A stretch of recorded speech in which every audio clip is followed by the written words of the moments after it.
The following is a recorded session of the City of Cape Girardeau Gun Violence Task Force. The Gun Violence Task Force is a citizen advisory committee of agency partners and community members examining the city government role in gun violence prevention. Thank you for watching. I'm playing in this sandbox, and so we are just going to talk a little globally about nonprofits, and then talk about Solve, and then talk about what we as a community organization would recommend going forward. Oh, guess I just touch it and it goes.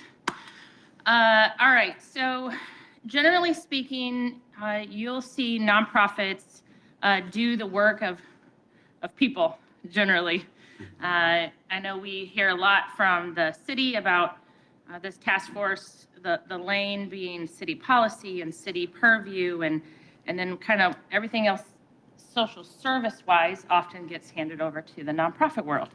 The nonprofits are not just Safe House and CPCMO, but the hospitals and the university and all the people that are doing really great work, mission-oriented, not trying to turn a profit, but really have changed lives.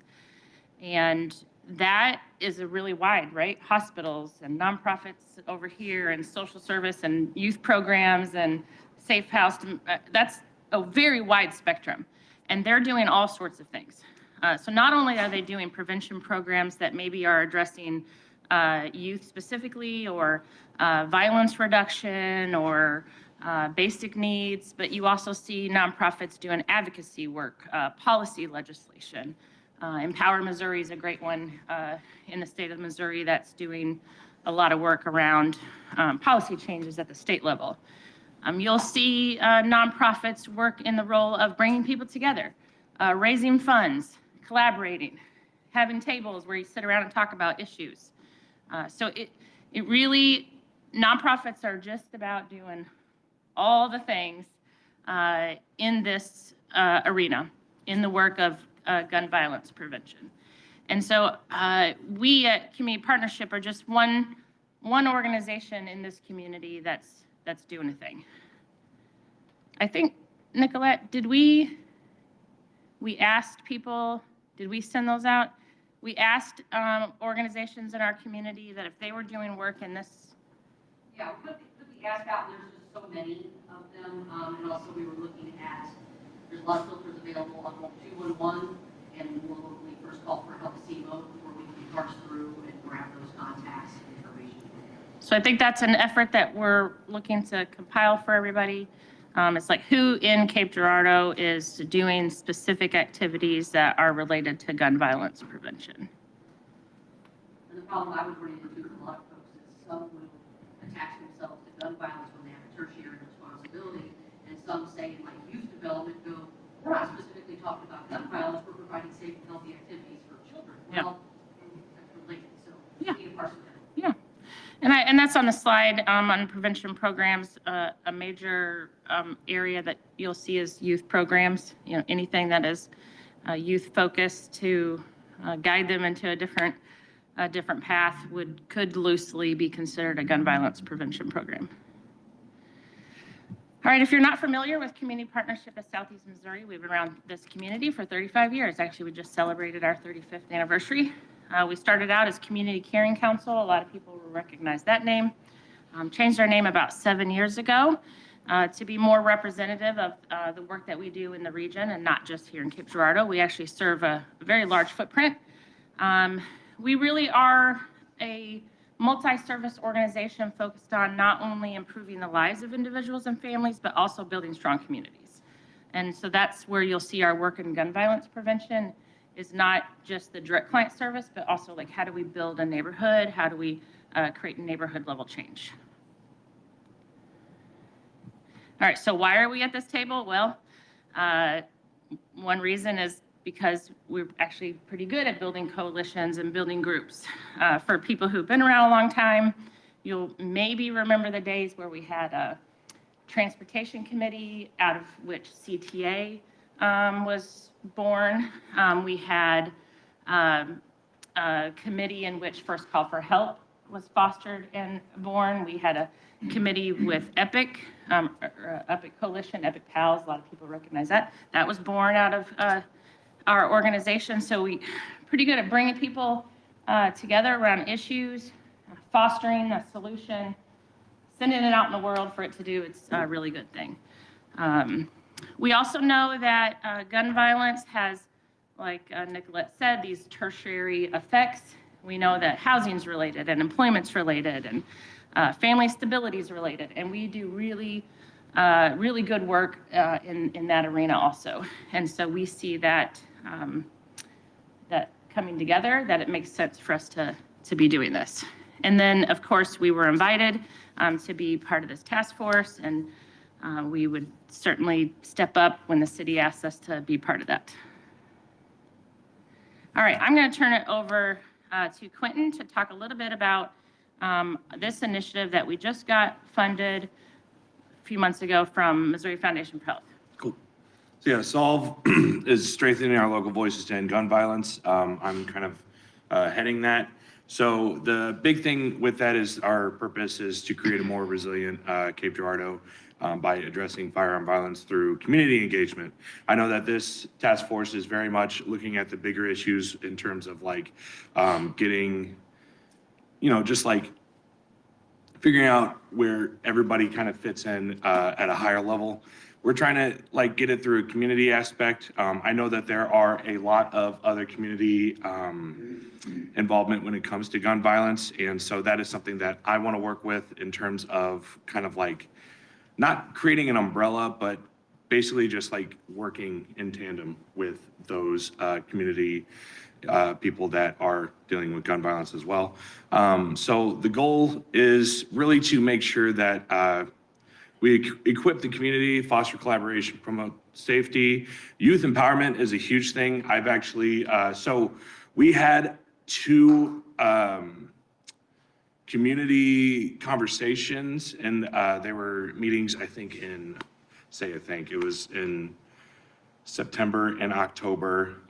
We had some people from the community come in for to CPCMO, and we had a conversation about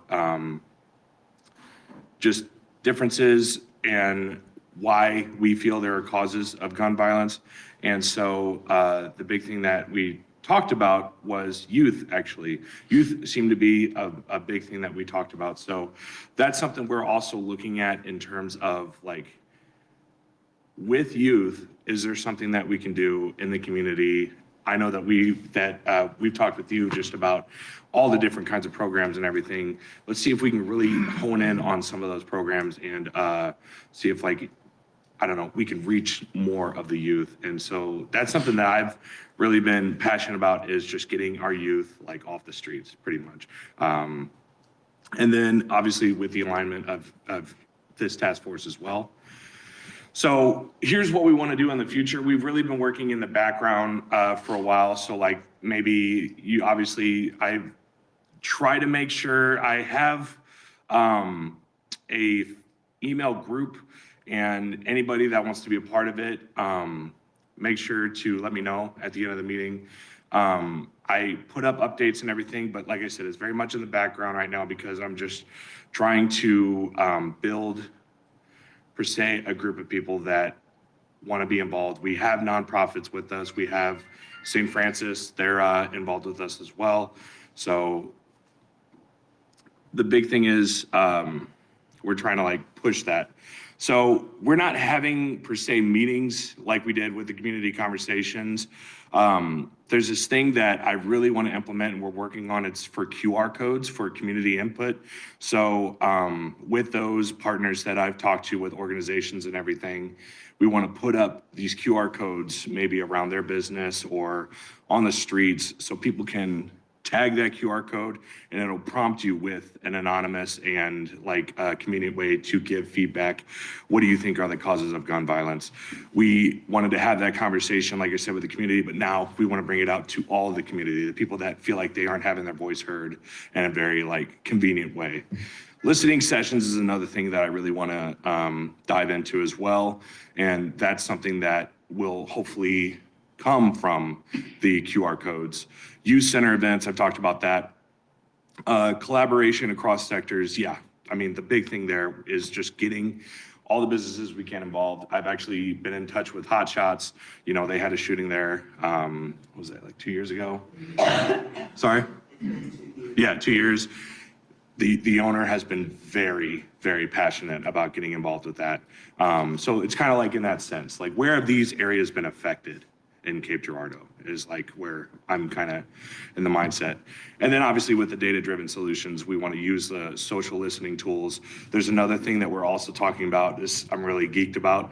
I'm a millennial, so podcasts are a big thing. I know how to do podcasts. I would love to do a local podcast for Cape Girardeau, talking about these issues on a ground level, if you will.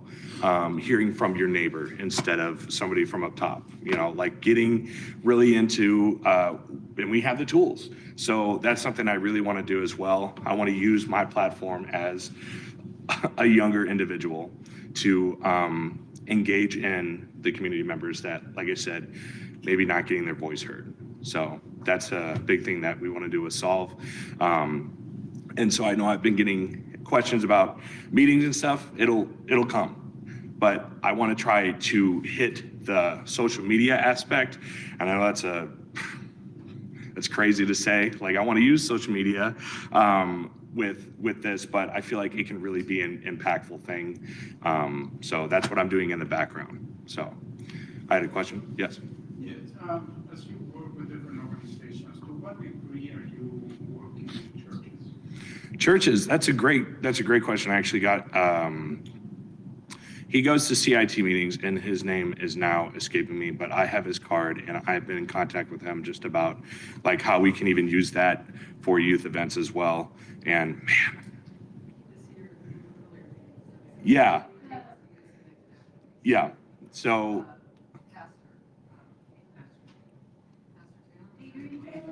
no, it wasn't Pastor Taylor. He's the pastor of the Wesleyan Church in Scott City. Yeah. Thank you. Yeah. So I've talked with him and everything. And like I said, that's another avenue that is really perfect for community because, I mean, think about it. So, yes. Have you reached out to Monster Manufacturing? Yeah. I'm affiliated with them, and we do, that's what we do with gun. Yes. Yeah. And that's what I was talking about with the kind of not using it as an umbrella, but kind of like a hand-in-hand thing. And we have And they're gotten involved contact. in, you guys have done just several things that we've hosted before. I have not know about it. Okay. I don't know. Okay. Like recent conversations you and I have had. Yeah. But I feel that as well as SNAP, we need to be in that table. Yeah. In tandem. I agree. Because we do. Yeah, Felice has reached out to us already. In the community is gun violence. Exactly. Yeah. So I feel that Felice. police act. Yeah, but I mean, I just feel as a representative from Monster Manufacturing, we have a chapter here specifically. For sure. That we need to be in that table as well, and not just, not, being ignored. Yeah. Hearing it. Yeah. Instead of not being involved, just hearing it. Yeah. Because that's what we do specifically. Yeah. Of course. Yeah. And I agree. Yeah, I just want to be clear that right now we've just done planning, inviting, starting to reach out. So we actually haven't started Okay. activities. So you're just hearing about it because we're just now getting our foot under, just got the award. Yeah. How long is your funding through the Missouri Foundation for how long we have? So it is an initial 1-year planning grant, and then after that, then they will give us a second round of funding to implement some of the solutions that we discovered in the planning. And actually, it's a multi-year funding, not like 7-10-year multi-year funding. Yeah. Yeah. That's another big thing that I wanted to mention is we're not going to see stuff right away. Yeah. And you guys know that.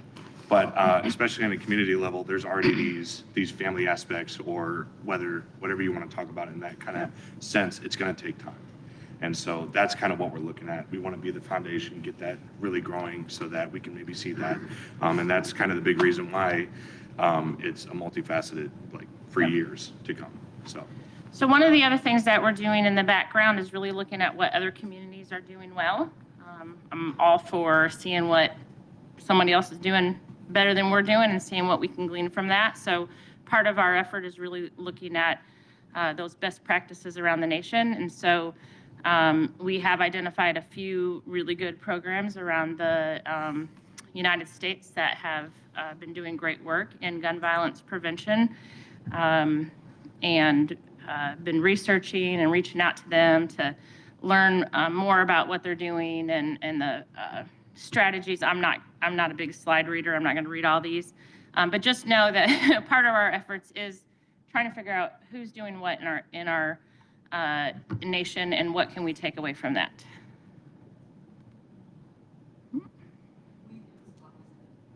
Mm-hmm. Yeah. Yeah. So the reason we do that is because we know we can learn from them. We're really looking at, what community-based approaches can we help discover, can we help foster, that we can help bring to this community. We also know that many of the efforts are going to need to address the root causes of gun violence, and that's really where social service and nonprofits work in. Policy is great, right? We can address policy, but when it really comes down to it, we know that the work of reaching in and helping people in the crappy lives that they have, that's where the work is done in order to make change on a person's direction. And then we also know that it's really important that we don't dismiss the work of the policy and that we really cross-sector collaborate and partner with one another. And that's part of what this gun violence task force here with the city is doing. I said at the beginning I was going to make some recommendations, some call to action. So these are just some things like, as each of you walk away from this task force, what can you be doing post our recommendation to the city council? Well, one, we're going to have lots of listening sessions. We want you to be part of that. Certainly, if you if you're passionate about preventing gun violence and there's a nonprofit in your community that's doing that work, volunteer, give them money, do something, invest in it, figure out a way to partner with those nonprofits so that they can do work at a larger scale. Sometimes we get an idea and we're like, ooh, I'm going to go start an initiative. I'm going to go start a nonprofit, when there's already somebody doing the great work. And if you just come alongside of them and just amplify their work, it's so much, much more effective and efficient. Also, if you have money to donate to, if you're passionate about this work, find a nonprofit who's doing that and donate to them. We need money to do the thing. And then be sure that you're being a big voice in the room about advocating for the work that's being done, but also policy solutions, particularly here at the local level. We're getting an opportunity to address the city council. That's where we have an opportunity to be a voice and advocate for what we feel is the solution to ending gun violence in our community. All right, this is my favorite slide. I said at the beginning that the city has been very clear about the city's purview of this task force on policy, what city policies can be adjusted or changed in order to help reduce gun violence. And there's always, I think, this sense of, again, city over here, social services over here in their lane, and oftentimes we see where the city doesn't want to necessarily embrace those two things together. And my call to action is that the city embrace social services. That is a city issue. And they can do that lots of ways. But really, when you see the city embracing social services, that's where you have an opportunity for the city to have a higher level collaboration with nonprofits. It allows them to ongoingly develop, I don't think ongoing is a word, but to develop and recommend policies ongoing, not just in the short term, not just like here's a 6-month task force, make a recommendation. If there's a really opportunity for the city to embrace social services as a city issue, you see like an intent effort over a long period of time on developing those policies. It also allows the city to identify ongoing needs, address those gaps in services as they morph, as they change, as seasons change, and not just about gun violence prevention, but about all the things that's going on in the city with their residents. So my recommendation from the city to the city council from this task force is going to be for the city to have a city-led social services committee of some sort. There are communities all around the nation that are doing something very similar. In fact, there's one right neighbor, Columbia. They have the Human Services Commission. These are city-sanctioned commission, just like what would be the Planning and Zoning Commission, what would be the Historic Preservation Commission. It's just like that, but it falls under the city, and it allows the commission to hear what's going on in the community from local nonprofits. It allows that information to channel up to the city council on a regular basis. Many of the cities use that as an opportunity to vet things like what are they going to do with their community development block grant funds that are specifically for meeting the needs of residents, low income specifically. So this is my recommendation. I just put 4 up here, but one day I sent Dr. Ferris a whole text strand of communities around the nation that do this. And I'm pretty sure it was long. There might have been about 20 of them. And I just put 4 up here. Yes, yes. Well, it seems like another benefit of that, not just for community services, but one of the things we keep talking about as a committee is, increasing communication with the community. Feeling like there's a lot of outreach, and I think a lot of our city departments already feel like they're doing more outreach than ever.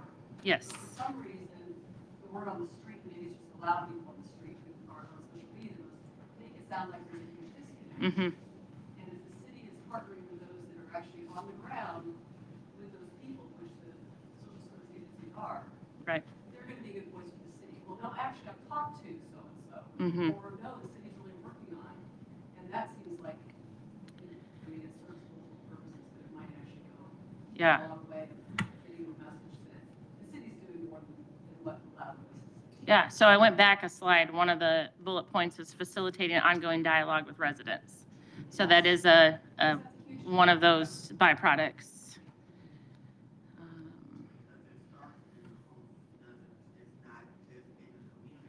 Yeah.